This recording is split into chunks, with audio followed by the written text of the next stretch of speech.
세상에서 이 믿음을 갖고 산다는 건 이렇게 손해를 보는 삶이야. 이렇게 피해를 입는 삶이야. 내가 뭘 해도 사람들이 잘 알아주지도 않아. 나만 더 외로워져. 그게 당연합니다.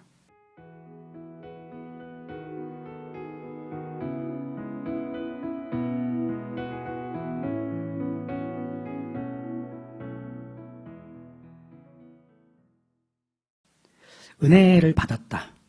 은혜를 안다. 은혜를 맛보았다. 이런 표현들은 우리가 교회 다니면서 많이 들어봤던 표현들일 거라고 생각합니다. 또 주고받는 이야기들 중에도 많이 나오는 말들이죠. 예를 들면 오늘 찬양할 때 은혜 받았어. 이렇게 표현하거나 아니면 지난 한 해 동안 하나님이 베푸신 은혜를 이렇게 맛보았던 것 같아 라고 하는 말들로 우리가 자주 사용합니다.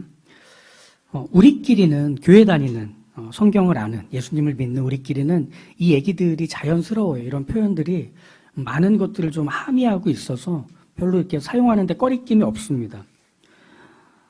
근데 한번 생각해 보십시오.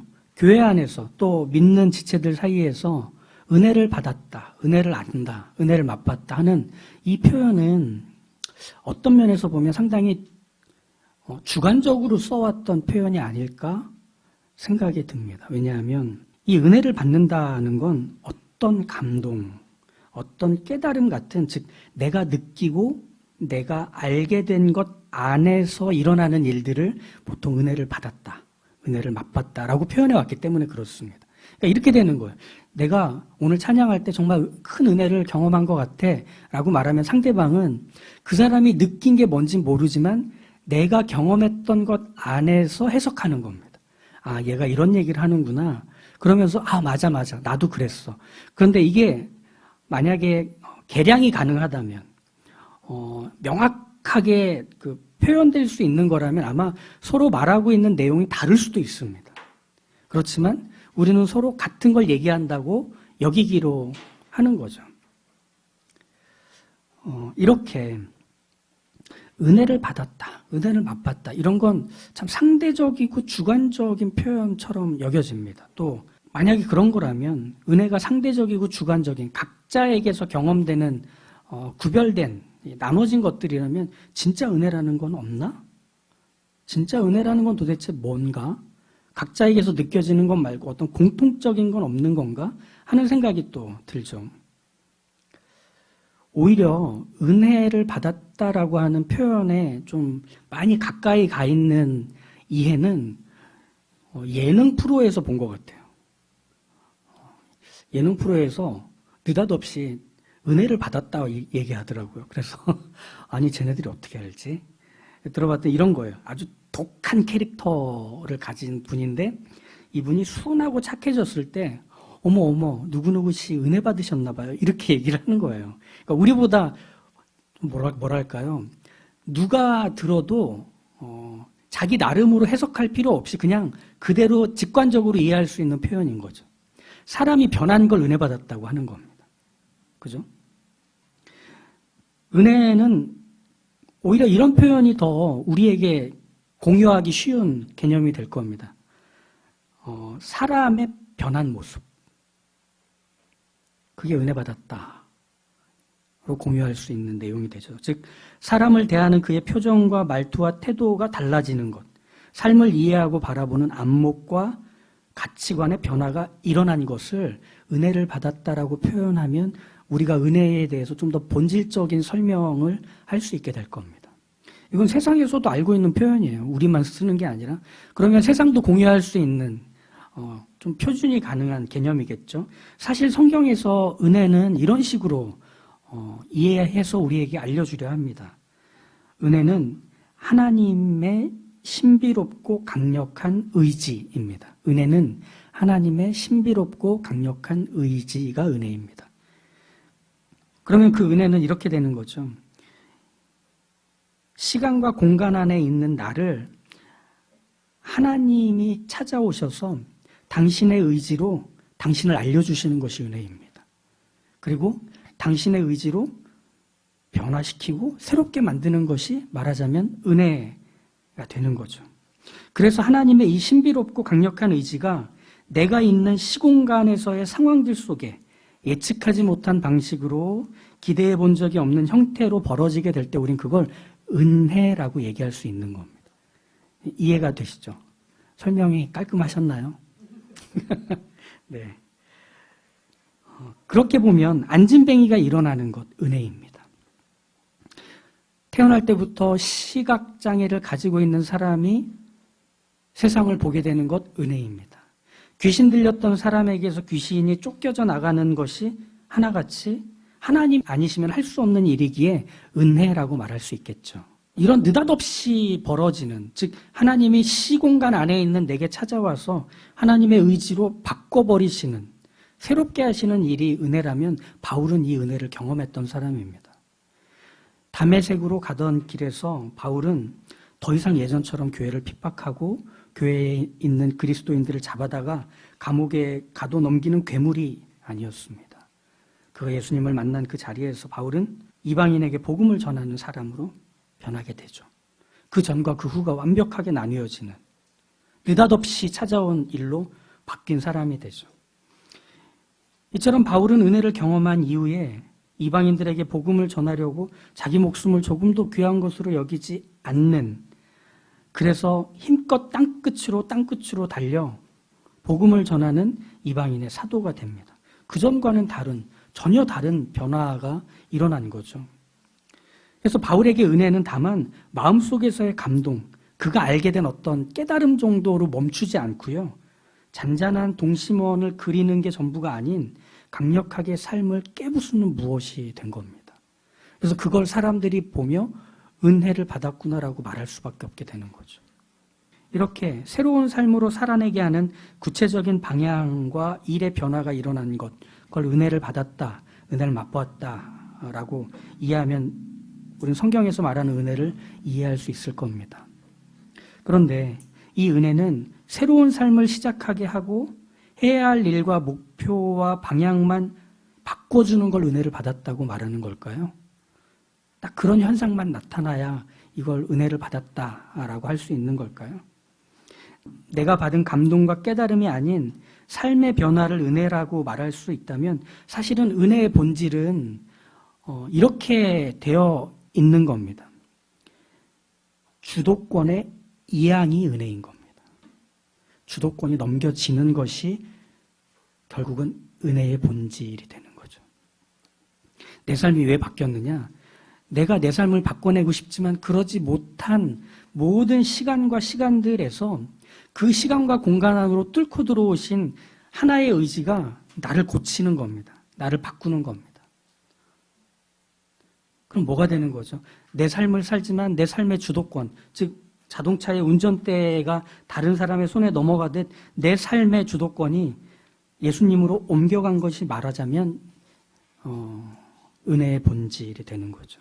기억하십시오. 은혜는 주도권이 넘겨진 것, 그리고 그것으로 나타나는 모든 형태들이 은혜가 되는 겁니다. 그럼 이렇게 되지 않을까요? 기독교의 진리는 내가 이 땅에서 제법 개선된 삶, 나은 삶, 보다 더 긍정적인 변화가 일어난 것이 우리가 받은 은혜, 우리가 받은 구원이 아닙니다. 이건 자기계발서에서 나오는 삶의 변화를 도모하는 내용들일 테고, 성경에서 말하는 은혜를 통해서 나타나는 것은 예수님이 내 인생의 주인이심을 인정하고 고백하는 모든 것들, 이것이 말하자면 우리에게서 나타나는 은혜를 받았다라는 실제적인 표현이 될 겁니다. 주도권이 넘겨졌다는 거죠. 바울의 삶이 그랬던 거예요. 오늘 우리가 읽은 21장 15절부터 보면 이제 바울 일행이 예루살렘으로 올라가요. 이전에 계속 얘기했죠. 예루살렘으로 올라가면 붙잡힌다. 예루살렘으로 올라가면 죽게 될 거다. 이러면서 계속 지체들이 막아섰지만 결국은 예루살렘에 도착했죠. 예루살렘 교회의 지체들은 이 바울 일행을 기쁘게 환대합니다. 그리고 예루살렘 교회의 최고 지도자인 야고보. 이 야고보가 누구냐면 사도 야고보가 아니라 그분은 헤롯에 의해서 죽임을 당했고요. 이 야고보는 예수님의 형제인 야고보, 예수님 동생 야고보를 얘기하고 있거든요. 이 야고보와 교회 장로들이 이 바울 일행을 환대에서 만난 그 자리에서 바울은 그간 있었던 이방인들에게 복음을 전했던 이야기들을 낱낱이 일종의 선교 보고하듯이 전해줍니다. 어떻게 이방인들에게 복음을 전했을 때 회개와 변화가 일어났는지, 그곳에서 교회가 세워졌는지, 하나님의 어떤 큰일이 일어났는지를 쭉 소개하는 내용들이 있습니다.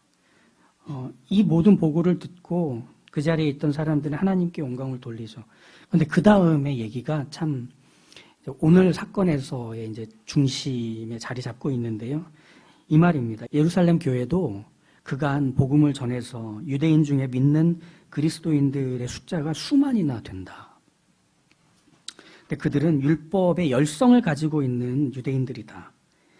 이 유대인 그리스도인들 사이에서 바울 네가 이방의 복음을 전할 때 그 이방 땅에 사는 유대인들이 네가 복음을 전하는 내용을 이렇게 들었다고 한다.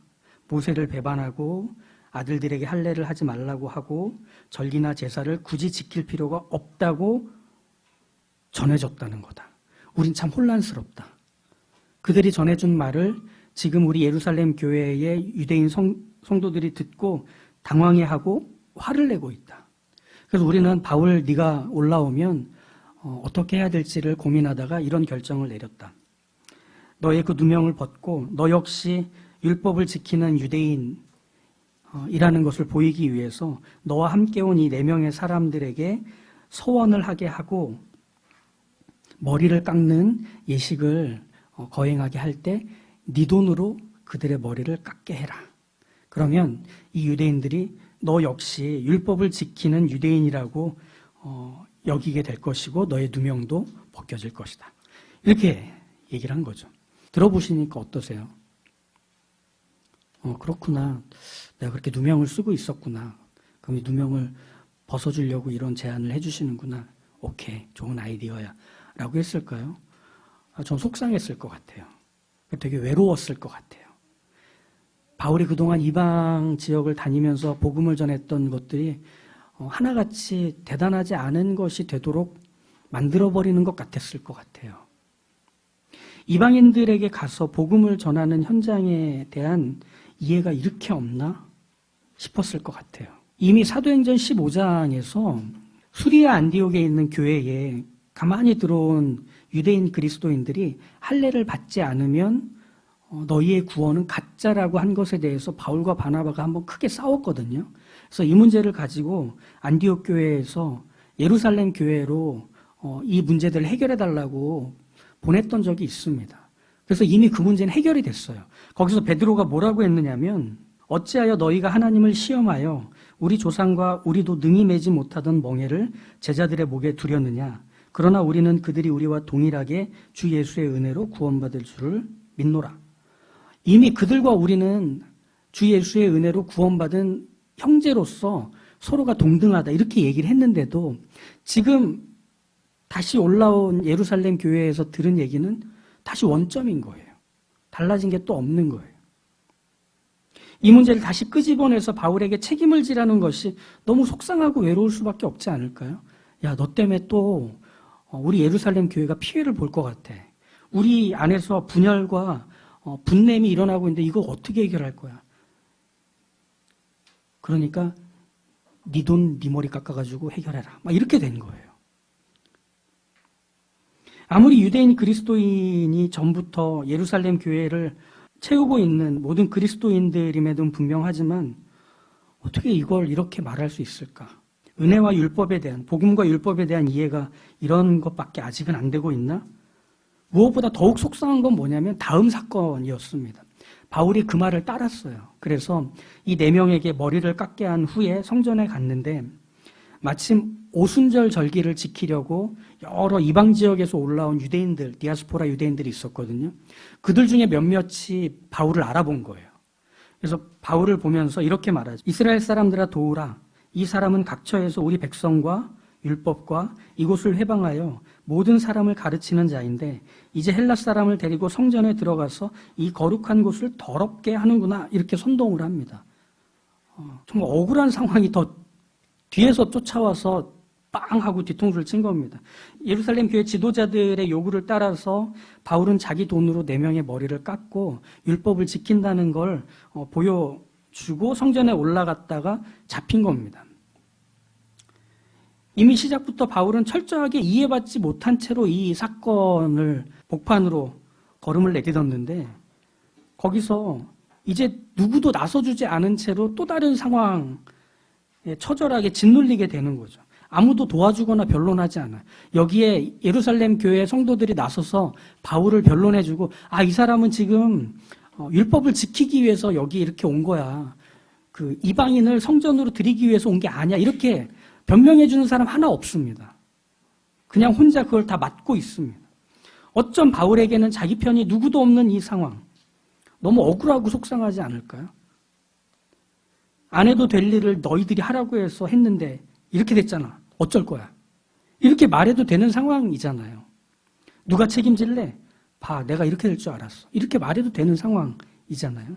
그런데 바울은 예루살렘 교회 지체들 앞에서 또 잡혀가는 중에 누굴 바라보며 원망하거나 눈을 흘기는 모습은 나오지 않습니다. 그런 게 적혀 있지 않습니다. 자기가 잘못된 게 없다면서 변명하고 있지도 않습니다. 이미 예루살렘에 올라가는 것 자체가 내가 잡혀서 위험한 상황에 처할 거라는 것은 바울이 알고 있죠.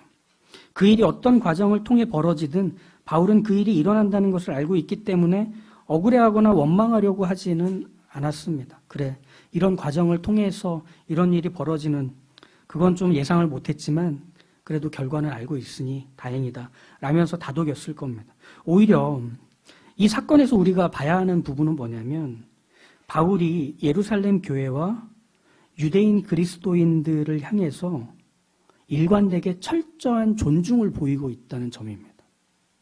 먼저 예루살렘 교회 지도자들이 했던 요청에 대해서 바울이 따른 이유는 예루살렘 교회 지도자들마저 하나님의 은혜와 율법, 복음과 율법에 대한 이해가 현저히 부족했죠. 할례를 받아야만, 율법을 지켜야만 하나님의 자녀가 되고 구원을 받는 게 아니라 구원을 받은 자들이 하나님과의 바른 관계를 지켜가기 위해서 율법을 가이드라인으로 삼으면 될 뿐인데 그것을 이해하지 못하고 있는 이 예루살렘 교회 지도자들의 모습에 대해서 바울은 따져 물듯 하지 않습니다.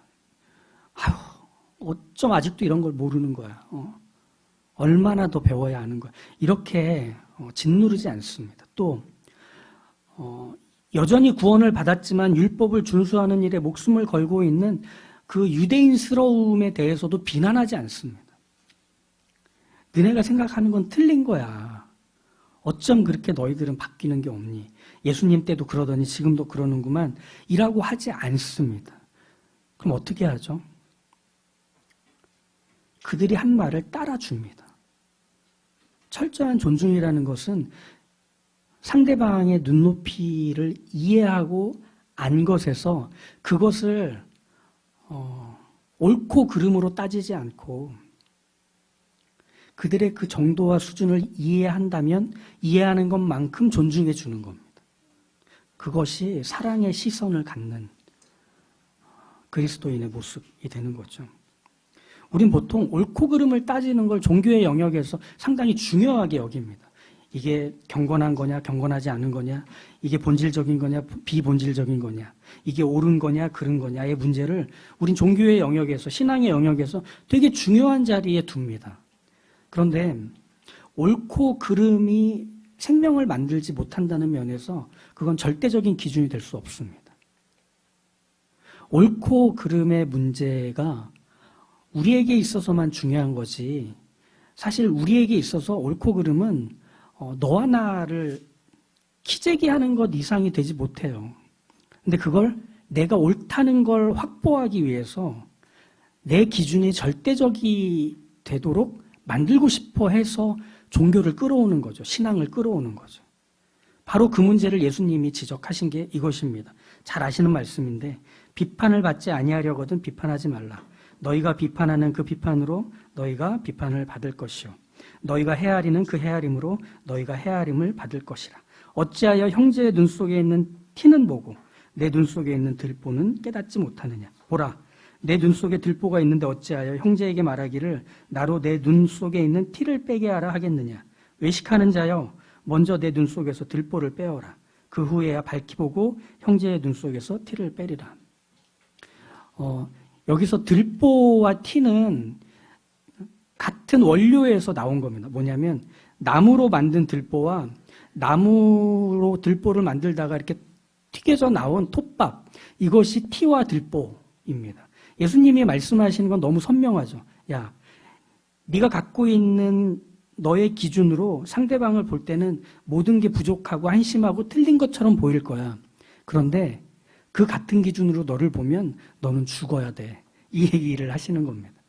그러니까 우리가 누군가에게 비난하고 한심해 할 수 있는 것은 없습니다. 내가 갖고 있는 어떤 기준들을 통해서 상대방을 이해하려고 할 때 못 미치는 것들이 분명히 있어요. 하지만 그건 그 못 미치는 기준을 가졌다는 사실이 그 사람의 존재 자체를 지워야 되는 것까지로 갈 수는 없는 겁니다. 부족하면 그 사람은 사람이 아닌 건가? 그렇지 않죠. 우리는 내가 기준이 되어서 날 위해서만 작동하는 이 공격성 강한 흉기를 가지고 사람들을 대하려는 속성이 모두에게 있습니다. 누구도 예외가 없습니다. 철저한 존중이란 바로 그 부분을 깨부숴야만 시작이 되는 출발입니다. 상대를 판단하는 모든 기준과 경험을 절대화하지 않기로 하는 겁니다. 그럴 수 있지, 그럴 수 있지. 동시에 이 철저한 존중이라는 것은 상대방을 지금 현재로 이해하고 과거나 미래를 들먹여서 쉽게 단정하지 않는 것을 말하기도 합니다.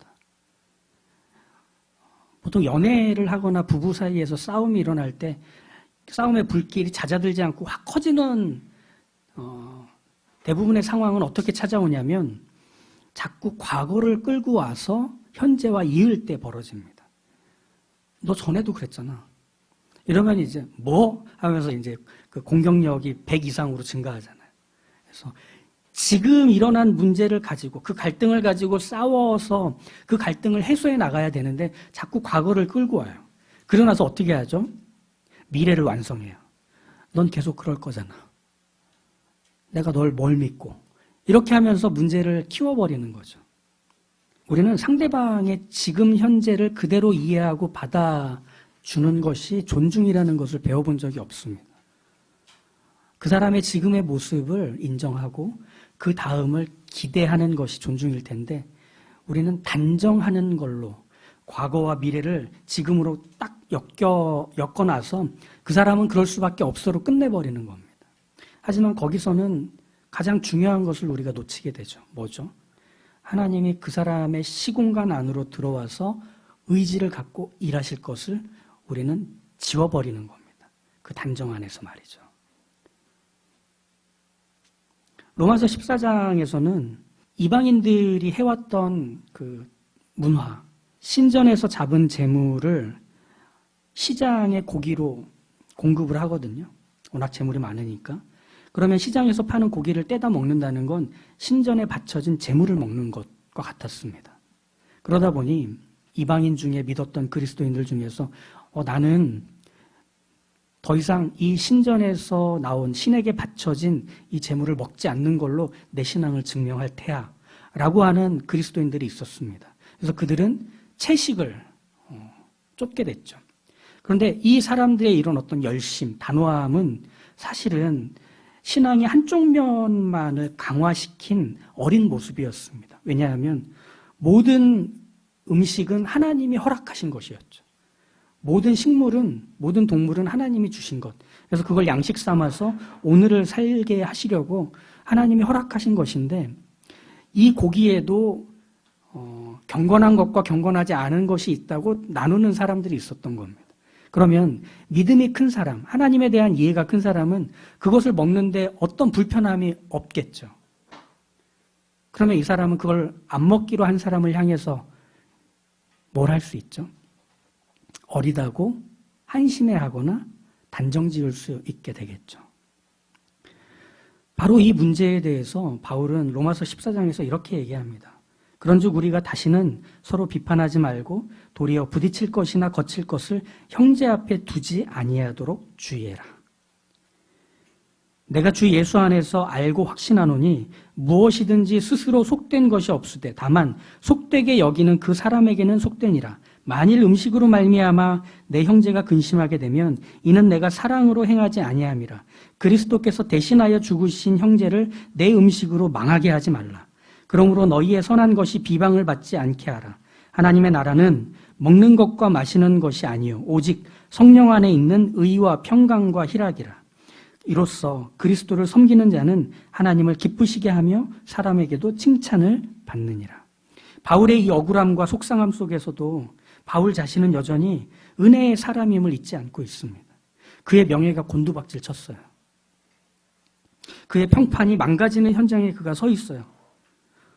너네가 이렇게 하라고 했잖아. 난 그렇게 생각 안 했는데 너네가 하라고 해서 결국 이 꼴 났잖아. 이게 뭐야? 라고 하소연하지 않고 변명하지 않습니다. 묵묵히 자기의 자리에서 다만 누가 상처받지 않기를, 다만 누가 돌아올 기회를 다시금 얻게 되기를, 다만 누가 돌봄과 보호를 받아 이 믿음의 자리에서 떨어지지 않기를 바울은 바라고 있을 뿐입니다. 그의 사랑의 시선이 느껴지시죠. 그의 철저한 존중의 태도가 보여지시죠. 이게 바로 하나님이 우리에게 은혜를 주신 이유입니다. 은혜를 받았다는 것은 내 안에서의 어떤 변화, 그리고 내 삶의 어떤 방향과 그리고 가치의 달라짐, 그리고 그것을 향해 힘껏 경주해 나가는 이 모습만이 은혜를 받았다로 규정되는 게 아니라 인격의 변화까지로 담보되어 있는 것입니다. 예수님을 닮아가는 바로 그 인격의 변화 말이죠. 그것은 그의 인격 안에서 생기는 계속되는 나 자신을 부인하는, 나의 십자가를 지는, 내가 주인이 된 모든 것들을 끊임없이 포기하는 것으로 예수님을 따르는 구체화를 이뤄가는 겁니다.